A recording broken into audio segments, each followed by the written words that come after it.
and was experiencing people's disapproval, it didn't really faze me because I still understood. I think I understood even. What did Sydney Colson reveal about Caitlin Clark and the Indiana Fever locker room that has WNBA bullies scrambling to cover their tracks?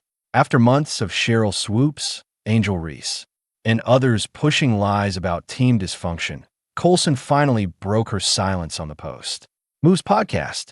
Her candid revelation completely destroys the narrative that jealous players have been spreading about the Fever. The truth about what actually happened in that locker room is so different from what the haters claim that it exposes their entire campaign of lies.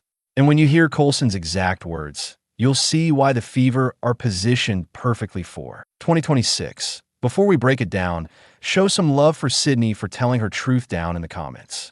Here's what really kicked off this whole mess.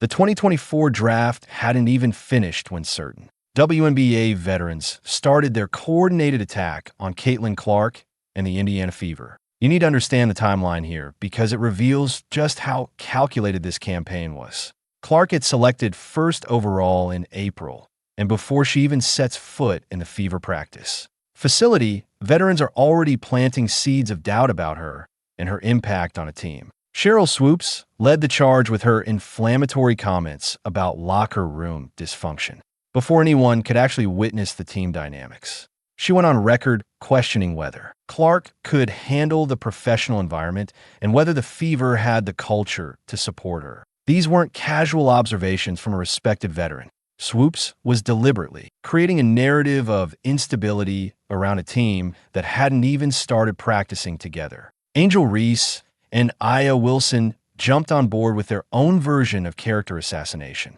Reese made snide remarks in interviews about team chemistry, suggesting that individual success doesn't translate to professional team building. Wilson followed up with her own pointed comments about Clark being too overhyped and overshadowing the progress made by WNBA veterans, even hinting at racial undertones. Their timing was surgical. Every interview seemed designed to reinforce the same message about Clark and the Fever being unprepared for professional basketball. The media picked up these whispers and transformed them into full-blown headlines about a toxic Fever environment. Sports outlets started running stories about locker room tensions that didn't exist. Reporters began asking leading questions about team chemistry during press conferences. The narrative snowballed from veteran speculation into accepted fact across basketball media coverage. What made this campaign so insidious was how it created expectations of failure before anyone could evaluate the actual team dynamics. Fans started expecting drama. Other players began questioning whether Indiana was a functional organization. The veterans had successfully created doubt where none should have existed. The timing reveals everything you need to know about their true motivations. Clark's arrival brought unprecedented attention to women's basketball. Television ratings were breaking records during her college career.